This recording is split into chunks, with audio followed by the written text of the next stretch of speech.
Assalamualaikum warahmatullahi wabarakatuh. Nama saya Banjar Gusjadi dari kelas IPS 1, nomor absen 26. Saya akan presentasi sistem pembagian kekuasaan negara Republik Indonesia. 1.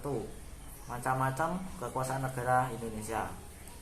Secara sederhana, kekuasaan dapat diartikan sebagai kemampuan seorang untuk mempengaruhi orang lain supaya melakukan tindakan-tindakan yang dikehendaki atau diperintahkannya. Apa saja kekuasaan negara itu? Kekuasaan negara banyak sekali macamnya. Menurut John Locke, sebagaimana dikutip oleh Rianto 2006 27.3, bahwa kekuasaan negara itu dapat dibagi menjadi 3 macam, yakni sebagai berikut. A. Kekuasaan legislatif, yaitu kekuasaan untuk membantu atau membentuk undang-undang. B. Kekuasaan eksekutif, yaitu kekuasaan untuk melaksanakan undang-undang, termasuk kekuasaan untuk mengadili setiap pelanggaran terhadap undang-undang. C. Kekuasaan federatif, yaitu kekuasaan untuk melaksanakan hubungan luar negeri. Dan kedua, konsep pembagian kekuasaan di Indonesia. Dalam sebuah praktik keternegaraan tidak jarang terjadi pemusatan kekuasaan pada satu orang saja. Terjadi pengelolaan sistem pemerintahan dilakukan secara absolut atau otoriter. Untuk menghindari hal tersebut, perlu ada pemisahan atau pembagian kekuasaan agar jadi kontrol dan keseimbangan di antara lembaga pemegang kekuasaan. Dengan kata lain, kekuasaan legislatif, eksekutif maupun yudikatif tidak dipegang oleh satu orang saja. Berbeda dengan mekanisme pemisahan kekuasaan. Di dalam mekanisme pembagian kekuasaan negara itu memang dibagi dalam beberapa bagian, legislatif, eksekutif, dan yudikatif, tetapi tidak dipisahkan.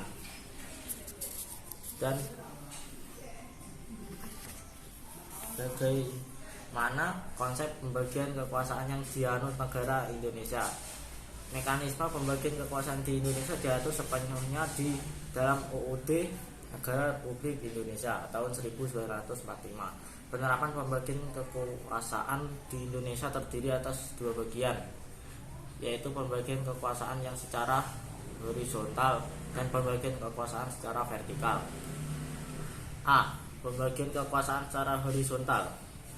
Pembagian kekuasaan secara horizontal yaitu pembagian kekuasaan menurut fungsi lembaga-lembaga tertentu, legislatif, eksekutif, dan yudikatif, berdasarkan UUD Negara Republik Indonesia tahun 1945.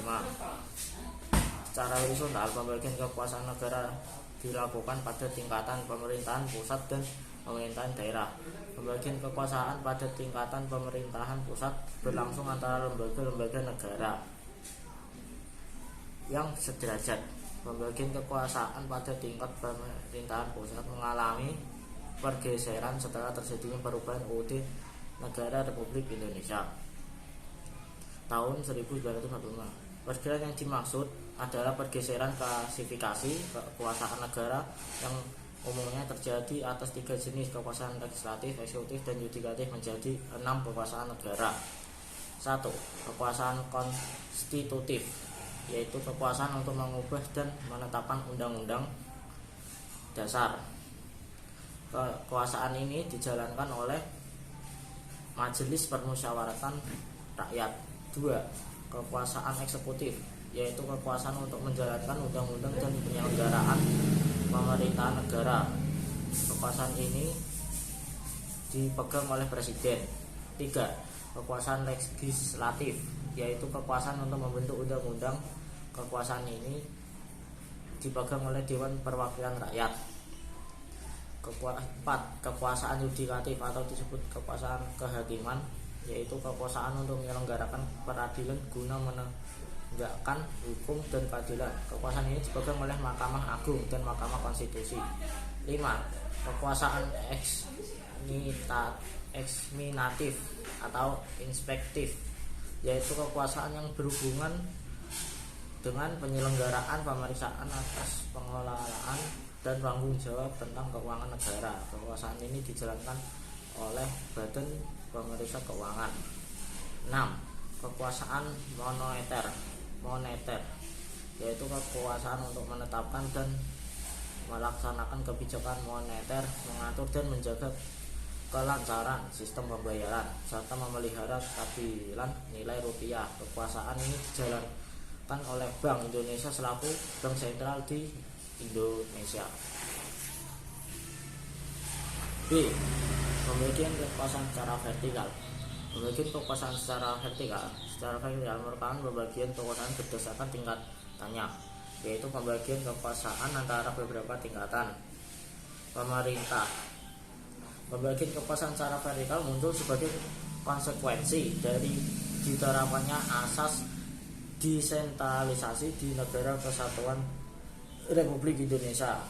Dengan asas tersebut, pemerintah pusat menyerahkan wewenang pemerintahan kepada pemerintah daerah otonom atau provinsi dan kabupaten atau kota untuk mengurus dan mengatur sendiri urusan pemerintahan di daerahnya, kecuali urusan pemerintah yang menjadi kewenangan pemerintah pusat, yaitu kewenangan yang berkaitan dengan politik luar negeri, pertahanan, keamanan, yaitu institusi, agama, moneter, dan fiskal.